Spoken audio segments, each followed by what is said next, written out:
very much, and of course thank you to UNESCO Child and Family Research Centre for the opportunity to spend time with you.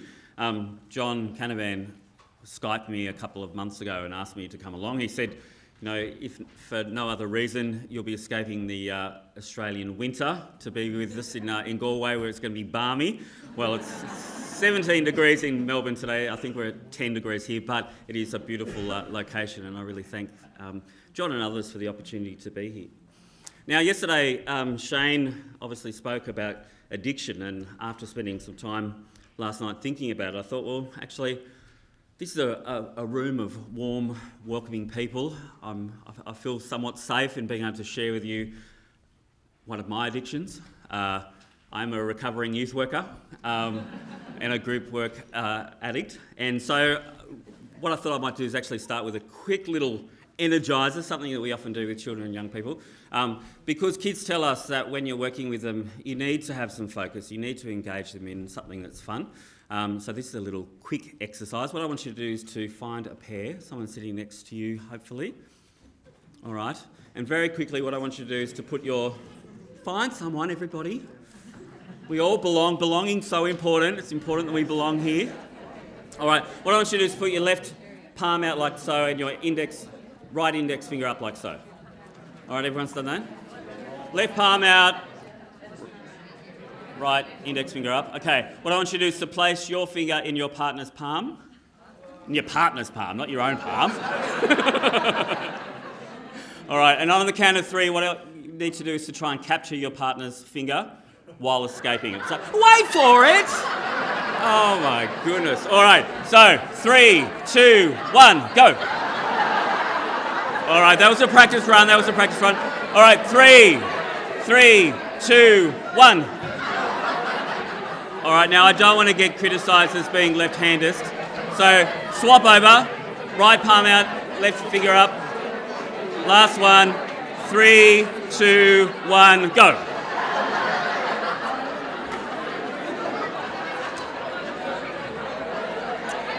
All right.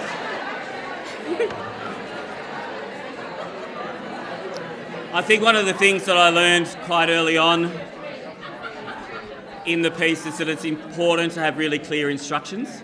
As demonstrated today, there were a couple of people who were doing that. I remember doing this with a group of 7-year-olds many years ago, and there was one little boy in the group who was finding it really difficult because he didn't win no matter who he competed against. So I said to him, how about you go out at lunchtime and have a little bit of practice and then come back in and we'll do it together and see how you go, thinking I'm going to let the kid win and feel good about himself. But I didn't really think about the instructions that I gave him. I said, go out and have a practice during lunch and come back later on. So I went out at lunchtime and this little boy was walking around the playground by himself going, 3, 2, 1, capture. So thank you so much for having me. As I made it clear, I started off my professional life as a youth worker. In fact, when I was about 17, so many, many moons ago, I used to run camps for the St Vincent de Paul Society. Every holiday, we take about between 20 and 75 to 12-year-olds away for some TLC. The kids came from a whole range of backgrounds. A lot of them were living in government housing, some were in homelessness services, lots had parents who were in rehab or addiction services. So there were kids who were, struggling with some fairly tough stuff. And so we developed this mantra that we wanted every child on the camp to have a great time, that we weren't going to reject them, that there was no way that we were going to send anyone home, which put the onus on us to make sure that we were doing everything we can to create a safe space for them. So before the camps, we went to every training possible. We learned about positive behaviour. We heard about restorative justice, child-centred practice, what have you. We learnt it all. And we had all the books, we went to all the training, and we felt incredibly well equipped to look after these kids. Now, I should say that all of us, the staff on the camp, were aged under 21. So we were quite young ourselves, but being young and quite ambitious, we really wanted to set this agenda that we would be trauma-informed and really strengths-based in our work with kids. So, on the second day, we had a little boy called Richie. He was about 9 at the time, and Richie was a gorgeous kid. One of those kids who has that incredibly big, cheeky smile but gets away with absolutely everything. Well, Richie decided that he didn't like craft. So he went into the staff room and got out our box of craft supplies and set it alight. So he thought, no, that's okay, we've got this. We know about trauma-informed practice, we know about how to engage kids, we know how to be strengths-based. We've got this. We're going to do time in. So time in, you take a child away, but you spend time with them and try to do something that's a bit restorative. So we decided that we'd take Richie to the local township to replace the craft supplies. Fantastic. Have a bit of positive reinforcement, a bit of time. We can spend, time with a positive adult. Well, Richie stole the car keys and went for a joyride around the town. There was police going off everywhere. So we got back to camp and were incredibly frazzled. And as we arrived back on camp, there was Sky, Richie's 4-year-old, 4.5, sorry. She makes it very clear. I wasn't 4, I was 4.5. Standing there saying, what happened? We said, yeah, we've got this, it's okay, we know what we're doing. She goes, it didn't work. And we said, no, we know it didn't work. And she said, well, do you want me to tell you what would work? And we said, no, it's okay, you go and have fun with the other kids. We've read the books, we've been to the training, we'll be fine. So as we were huddling around coming up with another strategy, she stood on the side, shaking her head, saying, no, that won't work. But of course, we were the experts, we knew what was going on. So we tried a couple of different things that failed. We tried another couple of things, failed.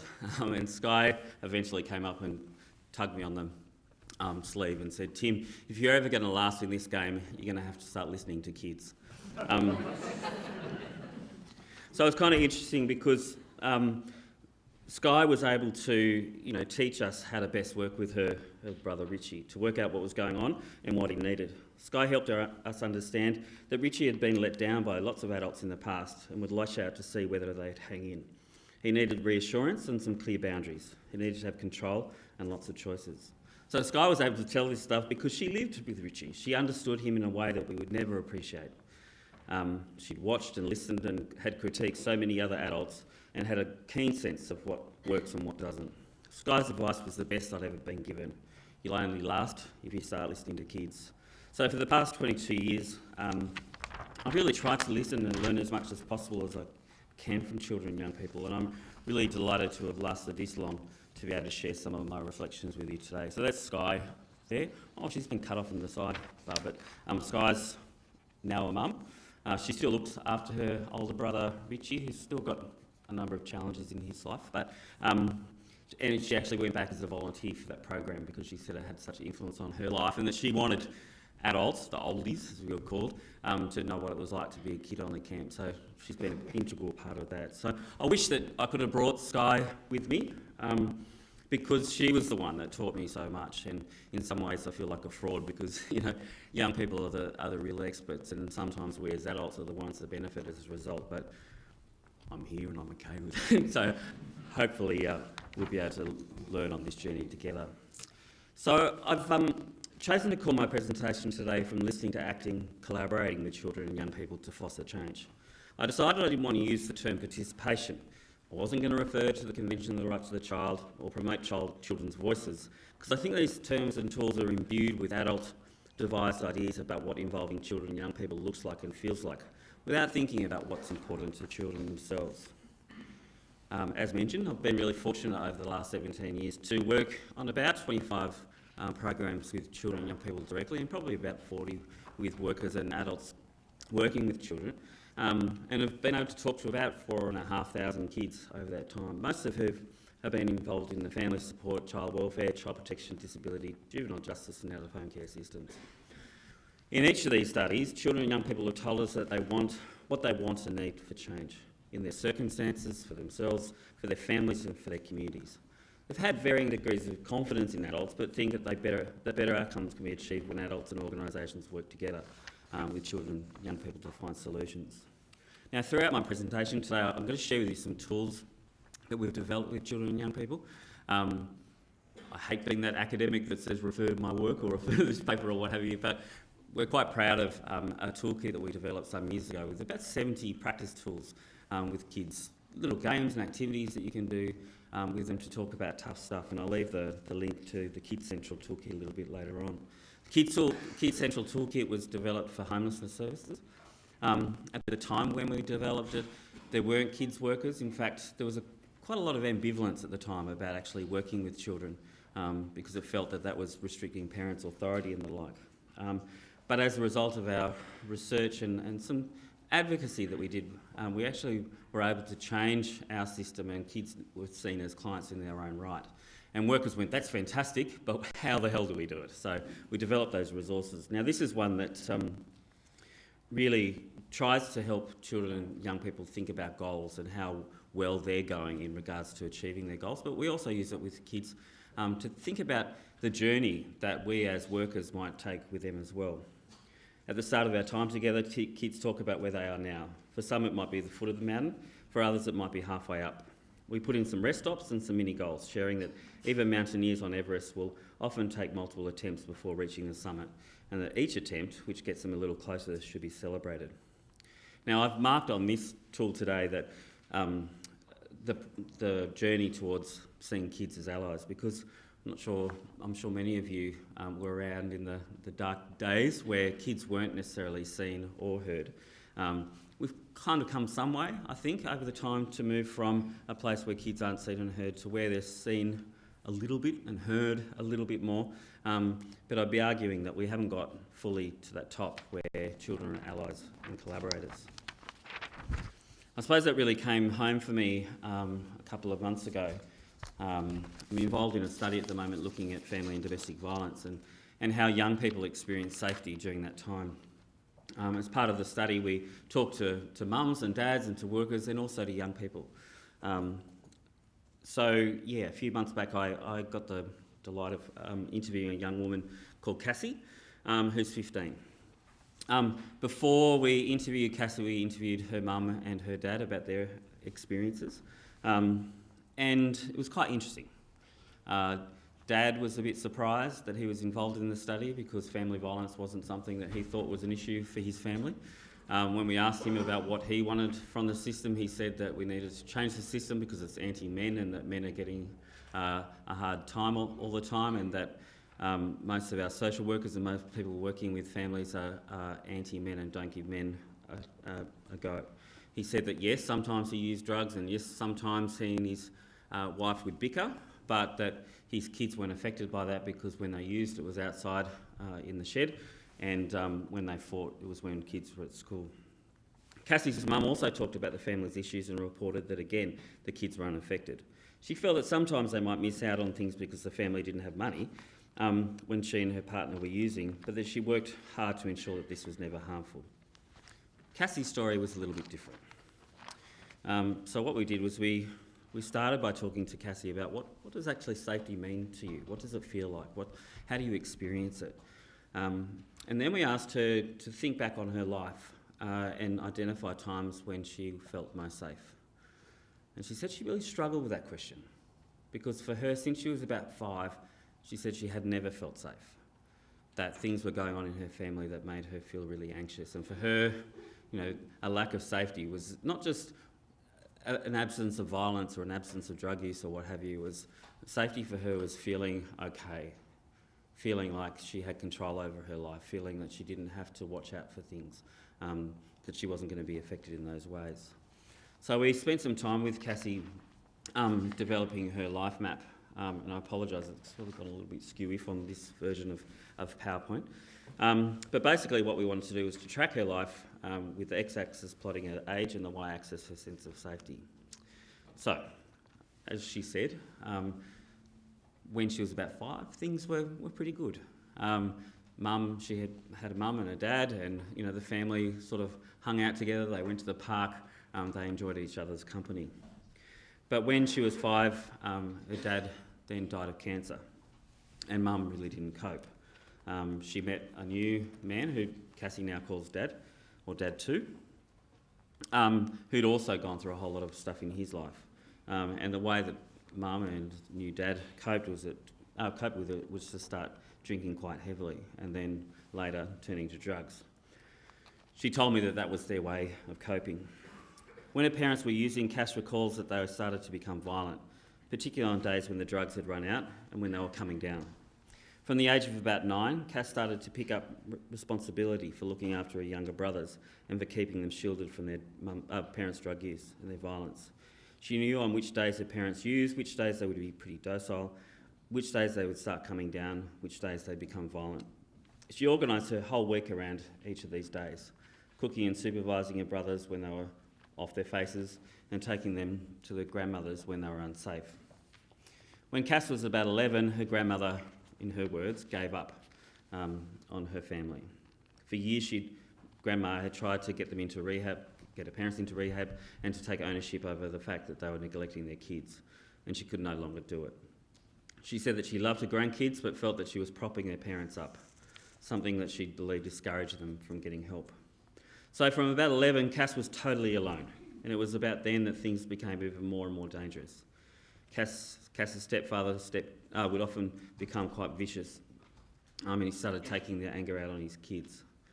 Scared for her brother's safety, Cass one day decided that enough was enough, so she called the police. They didn't come straight away. In fact, it was 3 days before they arrived. And when they arrived, Mum and Dad were in an okay place and actually told the police that Cass was obviously lying and making things up for attention. When the police left without talking to Cass, her parents were furious. Cass felt totally betrayed. Things became even more dangerous when her parents were using, and often Cass tried to protect her mum and brothers, sometimes picking fights with her dad. She knew that if Dad fought with her, then he wouldn't take out his anger on her mum or little brothers. On one occasion when her dad was really belting into her, Cass thought, this could be it. I'm going to end up in hospital this time. And as an afterthought, well, at least the police will have to do something. To help pay for food and rent and to stay away from the house, Cass got a part-time job at the local pizza shop. More often than not, she'd take her little brothers with her to the store. They'd pack boxes and run errands for the owner. Sometimes she'd finish work quite late, and because she didn't have a lot of money, she and her brothers would have to walk home because she couldn't afford the bus. It was about 45 minutes, she said. Cass remembers one time when it was really dark and it was raining, and she and her brothers were walking along the highway. Cars passed. Sometimes they'd slow down and rubberneck at these 3 young children. Sometimes the drivers could be seen shaking their heads. Cass remembers her brother asking, why don't they stop? Cass said they either don't know, they don't see us, or they don't care. Cass said that experience pretty much summed up her life with the system at the time. That there were adults coming in and out of her life, child protection workers coming in and interviewing parents about critical incidents, police being called when there was a vocal fight in the street, even her aunts and uncles coming to check in on her parents. But rarely did any of these adults acknowledge her. They didn't meet with her, they didn't ask her what she wanted or needed. She told me that she felt totally invisible.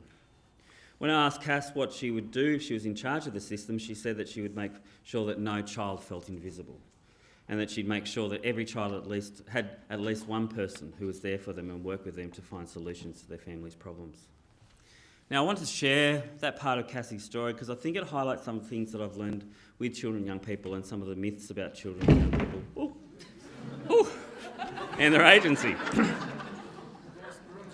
that needs to be overcome. So, as you know, for a long time the family support systems was quite reluctant, I think, to engage with children and young people. And we as researchers too, I think, were a bit concerned about engaging with kids as well.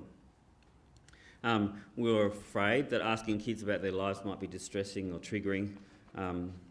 So as a result, we often excluded children and young people, particularly when the value of their inclusion was a bit iffy. I mean, what could they tell us that their parents couldn't? With such a lack of experience, how could they come up with solutions to complex problems that adults were grappling with? Why would you see children and young people in their own right with different and independent needs of their families? Surely if we helped adults deal with their adult problems, kids wouldn't need assistance. Things would just improve because life would be better for all. But as Cassie's story demonstrates, I think, children often are directly affected by their families and their parents' issues. They witness it, they experience it, they feel it in their bodies, and are sometimes the victims of maltreatment themselves. We also know that often parents are not in a place to appreciate their children and young people's needs or understand the extent to which children are affected. Remember, in Cassie's parents' interviews, they reported that their kids probably had no idea that they were taking drugs or the violence that had ensued. We also know that kids and young people often have the capacity to reflect on and adequately report their experiences in a way that's helpful to services and systems. Within the childhood studies movement, there's a growing awareness of children's agency. Policymakers, practitioners and researchers are increasingly aware that children don't only witness and experience their family issues, but they do demonstrate agency. They can provide unique insights into not only what is going on and how things might be dealt with. When asked what she wanted and needed for her family, Cassie gave a number of recommendations. She felt that 1, the violence wouldn't stop until her parents were being able to get help for their drug use. To do this, she argued that 2, they needed to help deal with what she called their demons, things that had happened to them in their childhoods, the pressures and the challenge that led them to take drugs. 3rd, she argued that the system needed to understand how she and her brothers experienced their violence, that appreciating the real impacts might encourage her family to seek help. And 4, she felt that it was crucial for all services working with her family to not only take into account her and her brother's needs, but also what they wanted and needed for it to occur. She felt that it was imperative that supports were in place for kids like her, even when her parents refused intervention or refused to acknowledge that their children needed support. What Cassie's reflections demonstrate, I think, is the need to understand and give weight to children's standpoints.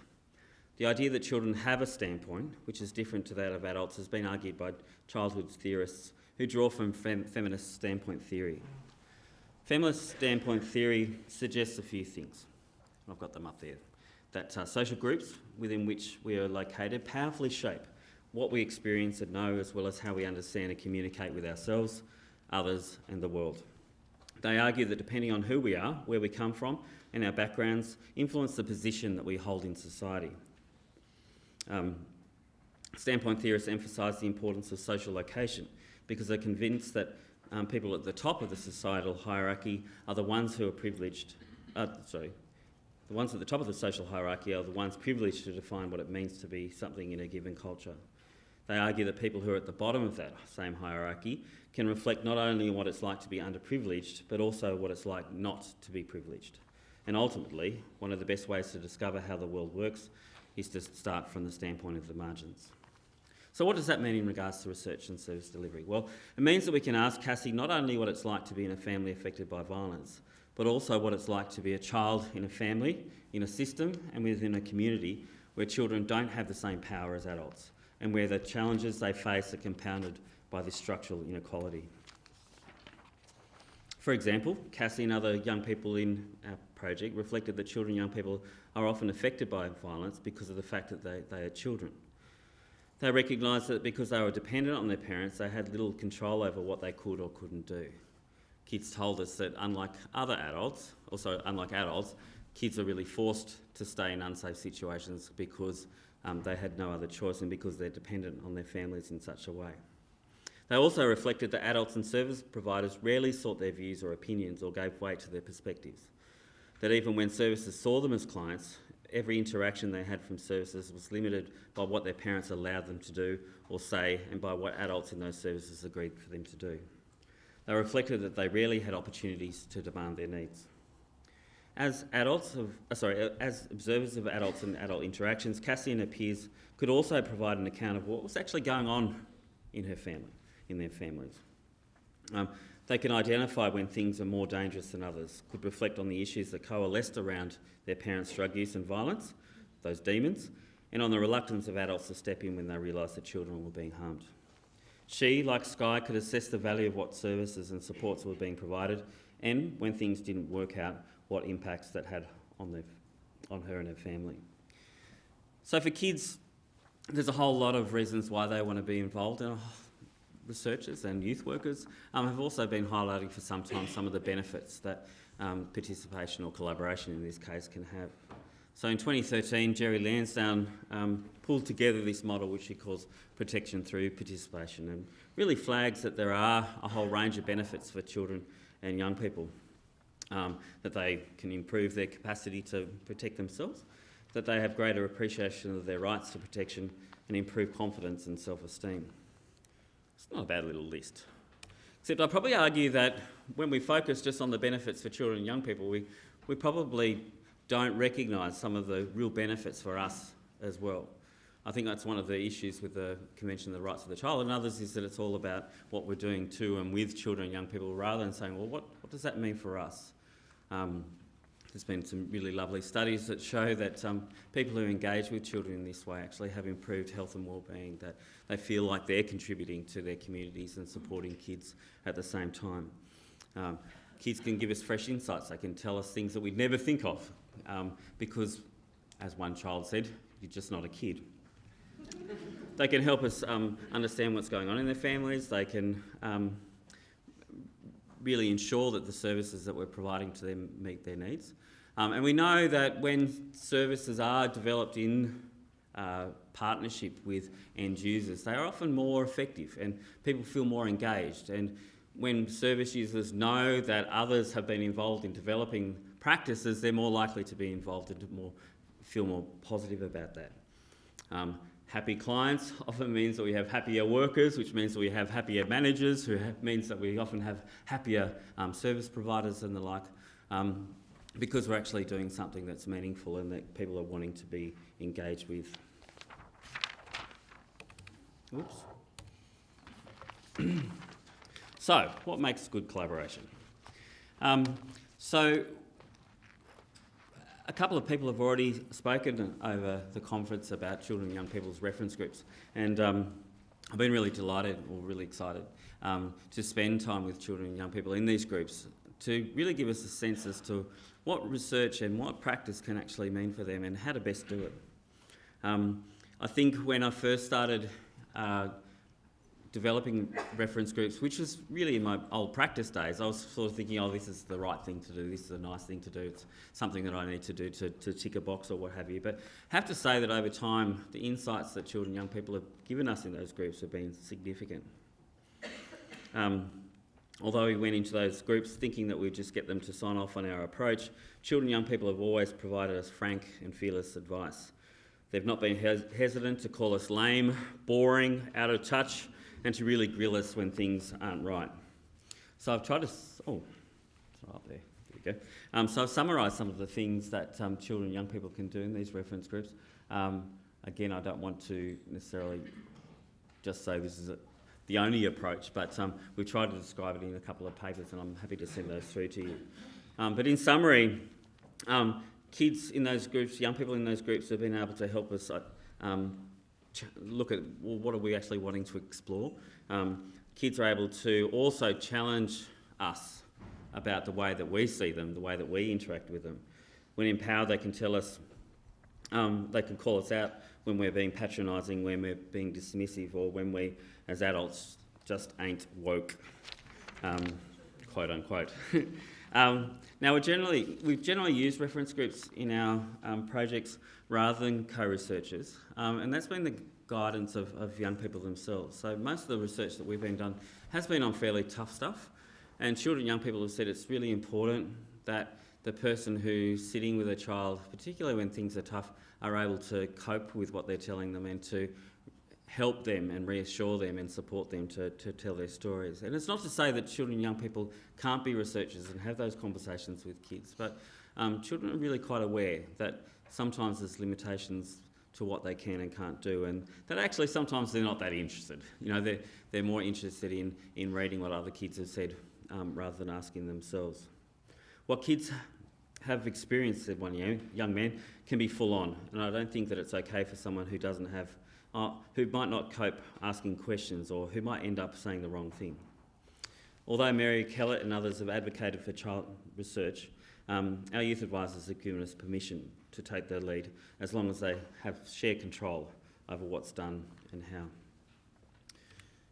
how. So, with our children and young people's reference groups, how are we going? 5 minutes. Whew. Okay. We've really started to look at what they want to get out of their time. They've told us that they're more likely to be involved in studies if it means that they can spend time with their peers and with trustworthy adults, where they can have input, where they can learn from each other, and they can feel as though they were being part of something special. They have a chance to be part of something where they're valued as partners. This means that they have some power, where they can work with adults who also have authority, but they can make important decisions and ultimately tell their adult partners that things aren't right. when I sort of think about what I'm hoping to achieve with and for children and young people, I sometimes think about this circle of courage. I won't go into too much, but it's interesting. Many of the things that our young people sort of share with us this morning are up there, belonging being one of them. This is the Circle of Courage, which was developed by Larry Brencho, who's a world-renowned expert, I suppose, on youth justice. He argues that these are 4 universal needs that children and young people all have, and that we really need to instil them in the work that we do. He argues that all of us, but children and young people in particular, need to have a sense of belonging.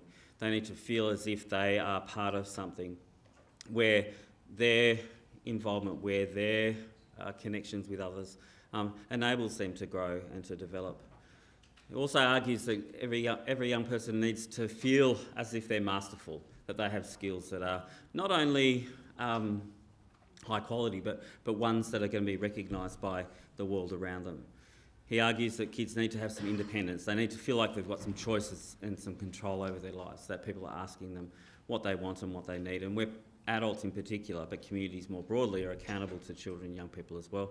And finally, that every child and young person needs to have opportunities to be generous, to be able to give back to the communities around them. So I suppose when thinking about our engagement with children and young people, both in research but also in practice, I think it's helpful for us to think, well, what are we doing to help kids be masterful, to belong, to have some independence and some generosity? I don't have enough time to go into all of these, but I think, if we can work in such a way that kids do feel like they're part of something big, and it can be just small things, like, for example, mentioned before, the Frank and Fearless group. The kids in that group wanted to call themselves Frank. So every time we met, the Frank group got together and said, this is the time we've got together, and some of the kids made badges and said, let's go along to Frank group. And so they could feel as if they were part of something bigger. They wanted opportunities to be celebrated.